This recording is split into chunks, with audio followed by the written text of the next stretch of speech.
फक्त 1 किलो उडीद डाळीतून 90 ते 100 पापड तयार आणि चव अशी की बाजारातील पापडे फिक्के पडते. आज आपण घरच्या घरी उडीद डाळीचे कुरकुरीत आणि मस्त असे पापड बनवणार आहोत. तर आपण रामबंधू पापड मसाल्याचा व घरच्या मसाल्यांचा वापर करून हे पापड बनवणार आहोत. त्यामध्ये कोणते पापड छान बनतात हे पाहण्यासाठी व्हिडिओला शेवटपर्यंत बघा आणि सबस्क्राईब करा.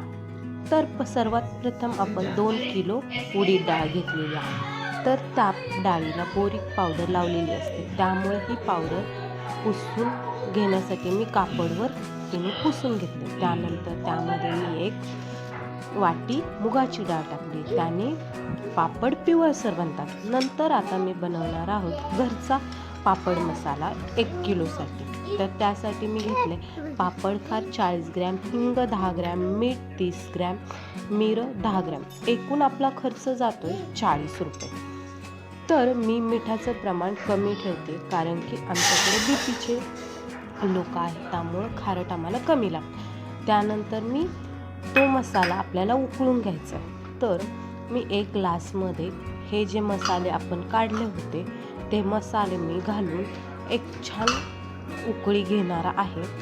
आणि हे मसाले हलवून मी छान उकळी घेऊन नंतर थंड झाल्यावर मी 1 किलो पीठ साईडला काढून त्यामध्ये हा आपल्या घरचा मसाल्याचे जे मिक्स केलेलं पाणी आहे ते थोडं थोडं घालून कडक असा गोळा करणार आहोत. तर ह्यामध्ये काय होतं की आपण जेव्हा मळत असतो त्यामुळं ते पापड उडीदचे पीठ हे खूप चिकट असतं, त्यामुळं खूप सारं हाताला लागतं. तर थोडंसं तेल आणि कोरडं पीठ घेऊन हे पापडाचा गोळा आपण छान असा मळून छान असा हा आपण आता पापडाचा गोळा मळून घेतलेला आहे. तर हा गोळा जेवढा कडक मळता येईल तेवढा कडक मळल्याने पापड एकदम छान बनतात. आपण म्हणतो की थोडे लूज ठेवूया आणि गोळे करून पापड लाटूया, पण त्याने पापड थोडेसे क्रिस्प कमी येते. तर मी हे पापडाचं पीठ एका कॅरी बॅगमध्ये घालून ठेवले, जेणेकरून त्याला पाणी सुटेल. मग आता मी पापड लाटायला हे मी टेचून घेणार आहे. थोडासा गोळा घेऊन हे पीठ मी तेल लावून वरवंट्यावर टेचून घेत आहे आणि त्याचे छान असे छोटे छोटे आपल्याला पापड जेवढे बनवायचे त्या साईजच्या आकाराचे गोळे बनवून मी आता घेणार आहे. तर जेवढे पीठ तुम्ही टेचून घ्याल तेवढे पापड छान आणि क्रिस्प बनतात.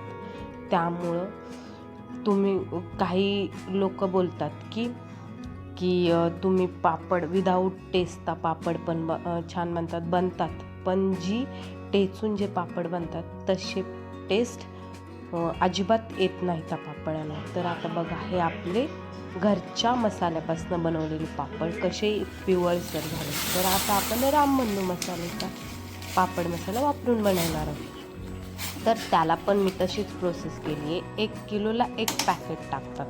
तर मी त्या 1 ग्लास पाण्यामध्ये तो रामबंधू पापड मसाला टाकून 1 किलोचं पीठ साईडला ठेवलं होतं. आता ते पीठ मी थोडं थोडं करून पिठामध्ये घालून मी ह्याचा पण आता छान गोळा करून घेणार आहे. मी पहिल्यांदाच सांगितले जेवढा गोळा कडक तेवढे पापड छान बनतात. तर तुम्ही एक लक्षात ठेवा की पापड बनवताना गोळा हा कडकच मळावा, त्यामुळे छान बनतात. आणि जर तुमचा व्यवसाय असेल तर थोडासा लूज ठेवला तरी पण पापड चालू शकतात, जेणेकरून तुम्हाला तो लवकर बनवता येतील ते पापड. तर मी आता ह्याचा पण एक गोळा बनवून घेतला आहे आणि छान असा मी हे गोळा बनवून एक परत कॅरी बॅगमध्ये घालून मी त्याला 1-1.5 तासासाठी ठेवला आहे. जास्त वेळ ठेवायचा नाही. जेवढा जास्त वेळ तुम्ही ठेवाल तेवढे त्याच्यावर येल्लोचे स्पॉट पडतात मिरीमुळं.